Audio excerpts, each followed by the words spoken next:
The February jobs report landed this morning. The United States lost 92,000 jobs last month. Unemployment moved to 4.4%, and President Trump announced simultaneously that there will be no deal to end the war with Iran without unconditional surrender. Those two things are not separate stories. They are the same story, and I'm going to show you exactly how they connect. Through the repo market, through crude oil, through your mortgage rate, and through a labor market that was already bleeding quietly before the first missile was fired. A few weeks ago, I was tracking what looked like stabilizing indicators.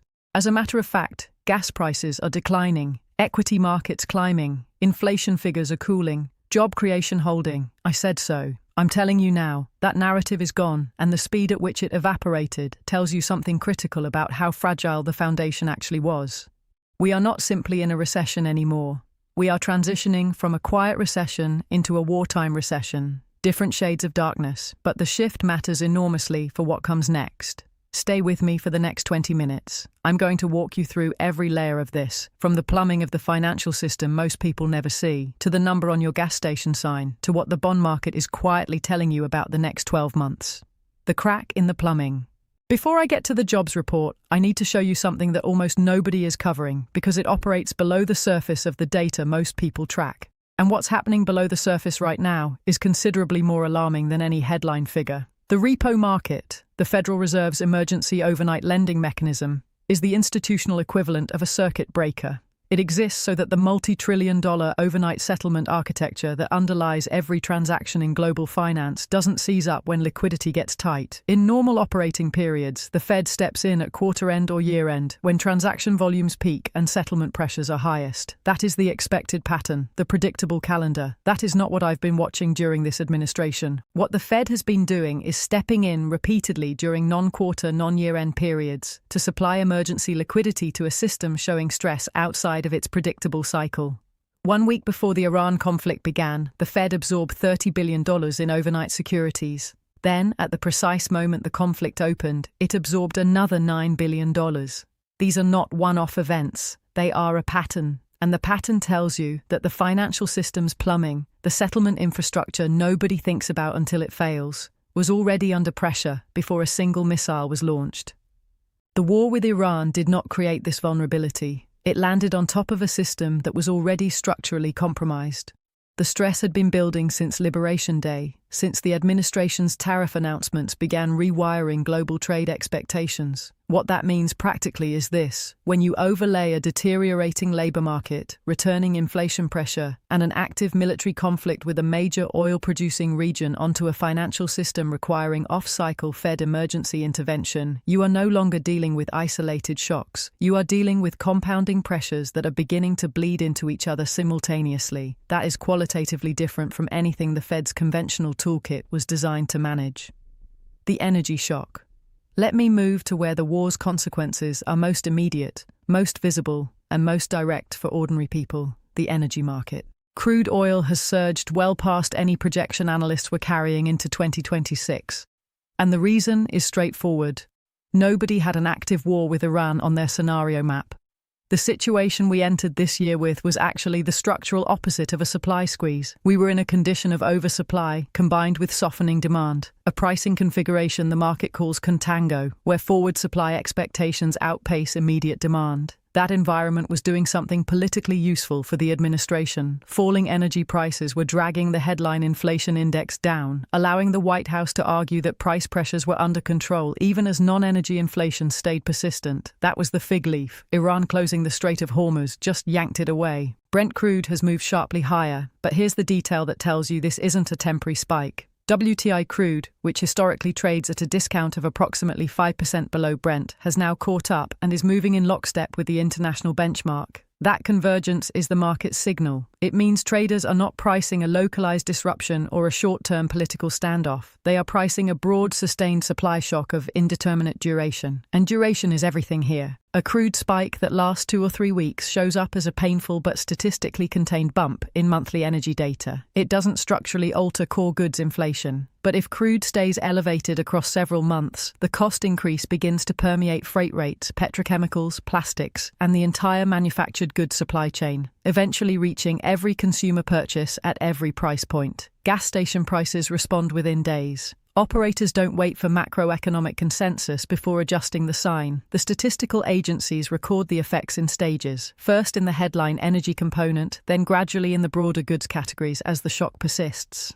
Here's what 115 crude means at the level where you actually live. The average American vehicle holds roughly 13 gallons. A $12 per barrel increase from pre-conflict baseline translates to approximately $0.28 to $0.35 per gallon at the pump. That is $4 to $5 every fill-up. A family running 2 cars with standard commutes is looking at a conflict surcharge of $50 to $70 a month that nobody sent them a bill for and nobody asked their permission for. It just shows up. Utility bills follow. Natural gas prices are tracking crude with a lag.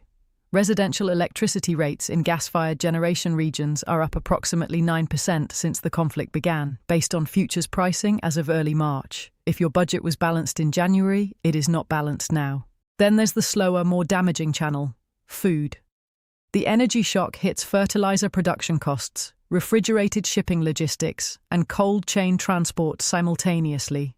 The downstream effect on grocery prices typically lags crude by 60 to 90 days. The $115 oil you're seeing in March 2026 is going to show up in your grocery bill by May or June. Plan accordingly. The inflation architecture beneath the surface. There was another report this week that deserves your attention and is not getting it. The January Import Price Index. Overall import prices edged up 0.2% month over month. That headline figure looks manageable, but that number was held in check entirely by a decline in fuel costs, the very fig leaf that no longer exists. Strip out fuel, and non-fuel imports surged 0.5% monthly and 1.2% annually, signaling persistent and broadening pressure across manufactured and finished goods categories. That is before the energy shock. That is the underlying inflation trajectory that the falling oil price had been masking. When you place that alongside the recent producer price index increase, and then factor in what's now arriving in the form of sharply higher energy costs, the picture that emerges is of an inflation dynamic that has been building beneath the surface for months and is now about to become visible to consumers in a way the headline figures have been successfully concealing. The timing is brutal. The administration's primary economic talking point for spring 2026 was the stimulus effect of tax refunds. No tax on tips, no tax on overtime, refunds hitting consumer accounts and jump-starting spending. The problem is that those refunds are already projected to come in lower than 2024, and now, with inflation positioned to accelerate at precisely the moment those refunds arrive, whatever purchasing power they represent will likely be absorbed by higher prices before it reaches the real economy in any meaningful way. The stimulus gets eaten before it lands. The dollar, the bond market, and Bitcoin.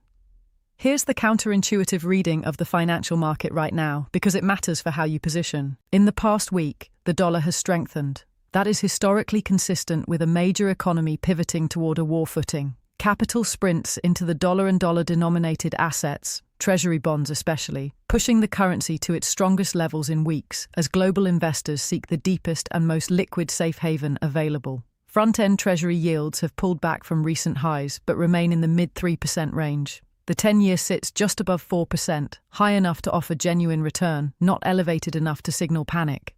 The bond market is communicating something specific: continued confidence in the dollar as the foundational currency of a wartime financial order, even as it quietly prices in larger deficits and a more militarized fiscal trajectory. If you're holding short-duration US Treasuries right now, the market is currently rewarding that position. Long-duration bonds carry more risk in this environment. The further out you go, the more exposure you carry to the inflation repricing that's in motion. Equities are telling a different story. The split is coherent. Dollar strengthening as a safe haven, equity markets falling on growth concerns. Investors are marking down growth expectations and pricing in the probability that the Fed delays rate cuts. Because if oil keeps headline inflation elevated, the path to monetary easing becomes significantly more complicated. The Fed is now navigating a stagflationary setup. They cannot cut rates without appearing to surrender on inflation. They cannot raise rates without crushing an already fragile labor market. Both options carry serious costs. Neither option resolves the underlying problem.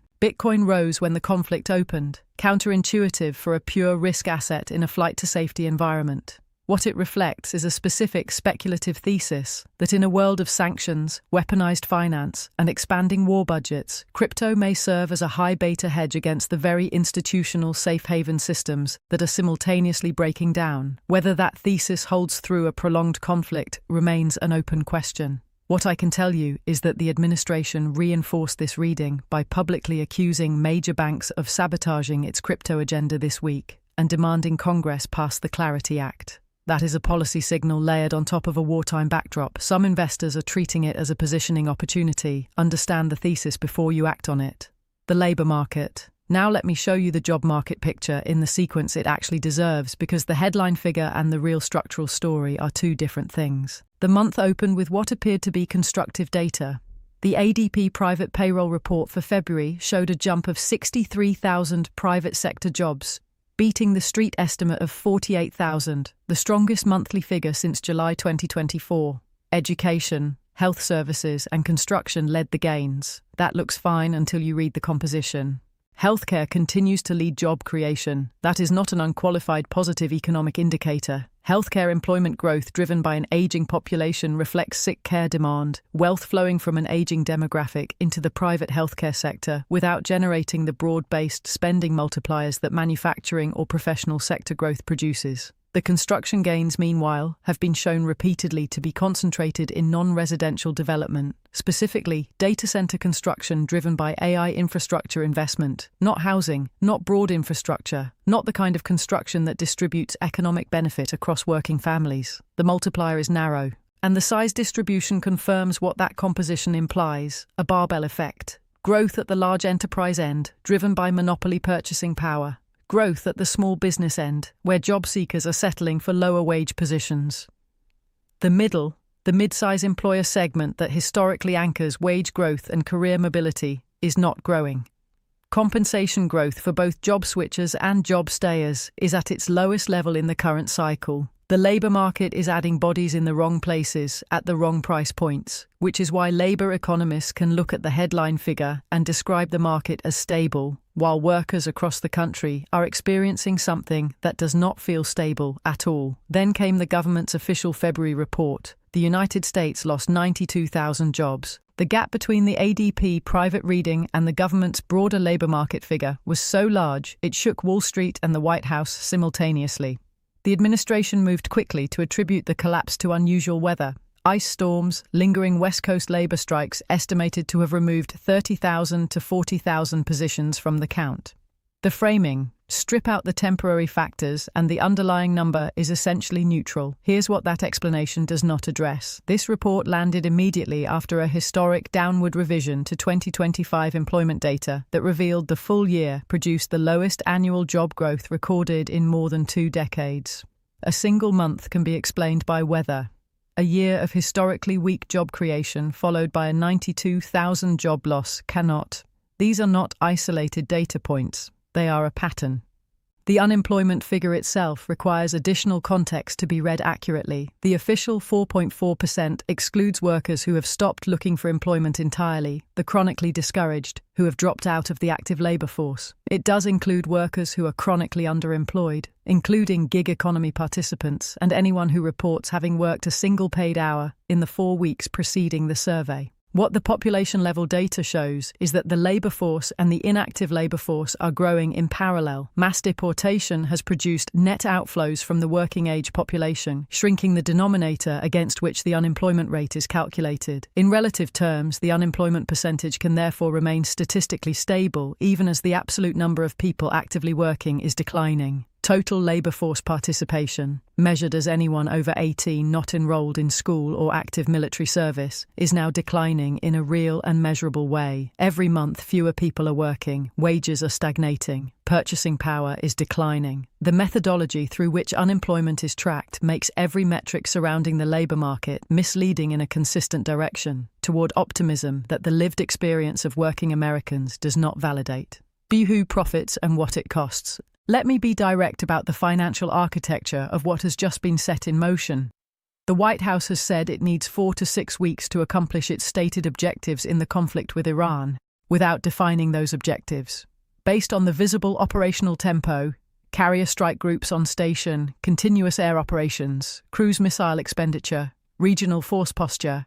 A sustained American military campaign at this intensity runs between $200 million and $300 million per day in operating costs alone. That is before replacement procurement. A Tomahawk cruise missile costs approximately $2 million per unit. The United States has confirmed destroying more than 30 Iranian naval vessels. Every interceptor fired from a Patriot battery costs between $3 million and $4 million. The hardware expenditure is running in parallel with the daily operational cost.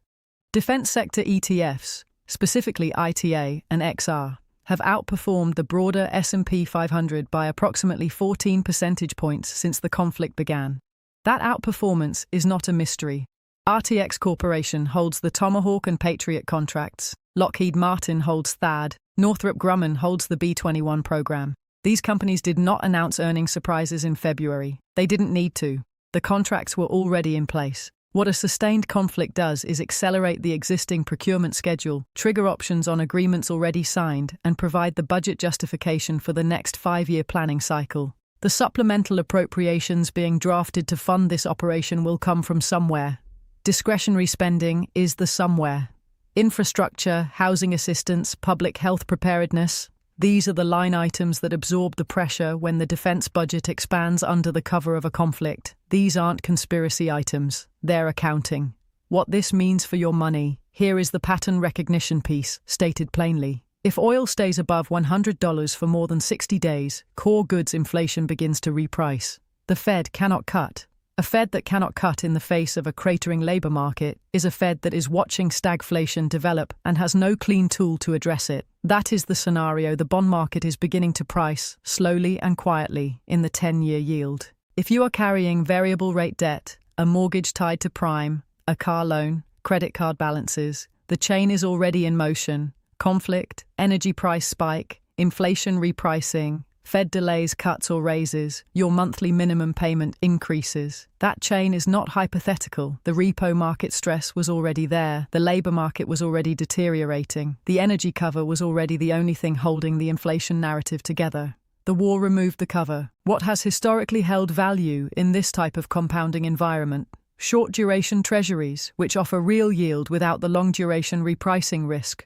Commodity exposure, particularly energy equities with domestic production, Permian Basin and offshore producers are directly benefiting from the crude spike. Gold, which crossed $3,200 per ounce in early March as a flight to safety response, and defense sector holdings, where the procurement pipeline is now politically guaranteed for the duration of the conflict and beyond. What has historically gotten hit? Consumer discretionary, which is the first category households cut when fuel and food costs rise simultaneously. Airlines, whose fuel hedging programs have variable coverage windows. Carriers with shorter hedges are absorbing the full $115 crude price right now. And emerging market equities with regional exposure, where Turkey, Egypt, and Pakistan have already seen significant currency and equity pressure in the first week of active conflict. If you hold a standard target date retirement fund, a 2035 or 2040 fund with default allocation, you carry roughly 40% to 45% in international equities, a portion of which is emerging market and regional. You may not know what you own. This is a reasonable moment to look. 3 forward scenarios. Scenario 1. The Fed holds and the economy absorbs. The conflict ends within 6 weeks. The strait reopens. Crude retreats below $90 and the labor market stabilizes at 4.4% unemployment with no further deterioration. The Fed threads the needle, holds rates, avoids both a rate hike that kills the labor market and a cut that surrenders on inflation. The 2026 recession is shallow, the recovery is slow, and the tax refund stimulus provides a partial cushion. The key indicator, crude below $95 by May. If you don't see that number, this scenario is off the table. Scenario 2. Stagflation takes hold. The conflict extends beyond 6 weeks. Crude stays above $100 through the summer driving season, and core goods inflation begins repricing visibly.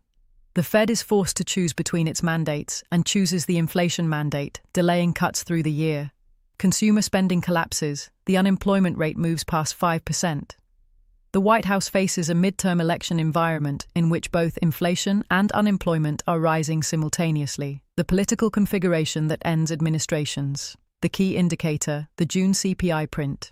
If core inflation is accelerating in June, this is the scenario you're in. Scenario 3. Systemic stress event. The repo market stress that has been building since Liberation Day reaches a threshold where off-cycle Fed intervention is no longer sufficient. A major institutional counterparty, not a household name, but a significant node in the overnight settlement system, hits a liquidity wall that requires a public Fed rescue. The comparison to 2019's repo market seizure becomes impossible to avoid. Combined with a 90-plus day oil shock and a labor market in contraction, the policy response options narrow dramatically. The key indicator, any public Fed emergency statement outside of a scheduled FOMC meeting window. What to watch: the repo market interventions. If the Fed steps in again before the next scheduled quarter end, any off-cycle absorption above $15 billion, the systemic stress scenario moves from tail risk to active concern. The June CPI print, that is the first figure that will fully reflect the energy shocks pass-through into core goods. It is the number that determines whether the Fed cuts, holds, or, in the worst case, raises. Crude at $130. That is the threshold above which central bank governors in Europe and the United States start making emergency policy statements. Watch for the language. The defense contractor quarterly calls in April. RTX, Lockheed, Northrop. The guidance language will tell you how long the defense industry expects this conflict to run, and the defense industry's guidance is informed by the procurement conversations happening in classified settings right now. And watch the labor force participation rate, not the unemployment headline. The participation rate. If that number keeps declining while the headline unemployment figure stays statistically stable, you are watching a labor market that is shrinking in a way that the official figures are not designed to capture, and that shrinkage is the structural foundation on which everything else is sitting. That was the economic landscape when the decision was made to start a war. A repo market already requiring unscheduled Fed intervention. A labor market producing the worst annual job growth in 2 decades. Import price inflation building beneath the headline figures, consumer purchasing power declining, and the one thing holding the inflation narrative together, falling energy prices, guaranteed to be destroyed the moment the Strait of Hormuz closed. From a quiet recession, the data was already confirming. To a wartime recession, the data is now beginning to price. The only beneficiaries you can identify with confidence are the shareholders of the companies holding the defense contracts. Everything else is absorbing the cost.